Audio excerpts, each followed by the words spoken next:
तो सत्ता में आज सबसे पहले बात देश की दूसरी सर्वश्रेष्ठ यूनिवर्सिटी जेएनयू की, जो दुनिया को कई बौद्धिक और नामी हस्तियां देने के लिए विख्यात है। लेकिन कुछ वर्ष पहले देश विरोधी अफजल प्रेमी और टुकड़े टुकड़े गैंग ने इसी यूनिवर्सिटी के दामन पर कुख्यात होने के भी दाग लगाए हैं और देश विरोधी एजेंडा इतना ज्यादा चलाया गया कि अब आंदोलन शब्द ही इस यूनिवर्सिटी में बदनाम हो गया है। आपने नोट किया होगा कि बीच बीच में जेएनयू से कोई ना कोई क्रांतिकारी खबर आ ही जाती है, लेकिन अब वहां के प्रशासन ने छोटी से छोटी क्रांति पर भी जुर्माना लगाकर उसे ठंडा करने वाले नियम बना दिए हैं।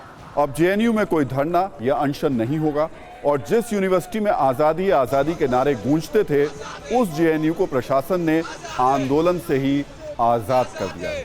जेएनयू प्रशासन की नई रूल बुक में डूज एंड डोंट्स की एक लंबी चौड़ी लिस्ट है। जेएनयू कैंपस में अब कोई धरना या आंदोलन नहीं कर पाएगा और नहीं मानने पर उसे भारी भरकम जुर्माना देना पड़ेगा। जुर्माना कितना लगेगा, इसे जानने के लिए सभी न्यूज़ मित्र थोड़ा धीरज रखें।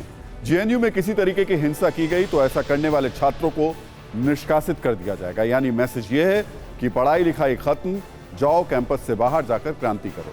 जेएनयू प्रशासन किसी भी छात्र के खिलाफ हुई शिकायत की कॉपी उसके माता पिता को भी भेजेगा, यानी फिर घर में भी क्रांति होना तय है। जेएनयू के नए नियम के मुताबिक किसी का रास्ता रोकना, गाली देना और आपत्तिजनक शब्दों का इस्तेमाल करना भी अब अपराध होगा। लेकिन इस रूल बुक के जिस पॉइंट पर जेएनयू में टेंशन हाई होने की आशंका है, वो है किसी भी धरने और आंदोलन पर मोटा जुर्माना।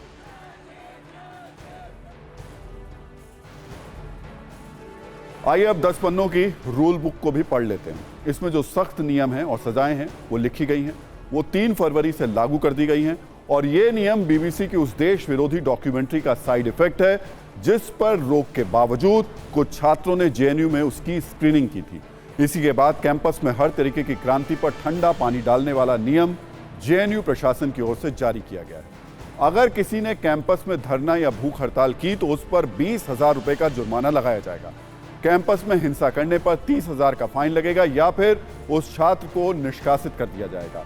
किसी का घेराव या फिर यूनिवर्सिटी के प्रशासनिक काम में बाधा डालने पर भी 30,000 का जुर्माना लगाया जाएगा या फिर नाम ही काट दिया जाएगा। अगर कोई जेएनयू कैंपस में किसी छात्र, कर्मचारी या वहां रहने वाले किसी व्यक्ति के साथ गलत करता है तो उस पर 50,000 का जुर्माना लगाया जा सकता है। जेएनयू की संपत्ति को नुकसान पहुंचाने पर 10,000 का जुर्माना लगेगा और हॉस्टल से निष्कासित भी कर दिया जाएगा। कैंपस में ड्रग्स लेने पर पहली बार में 10,000 और दूसरी बार में 25,000 का फाइन लगेगा और तीसरी बार में छात्र को निष्कासित कर दिया जाएगा। जबकि जेएनयू कैंपस में अगर कोई छात्र जुआ खेलता मिला तो उसे भी 20,000 का जुर्माना देना होगा।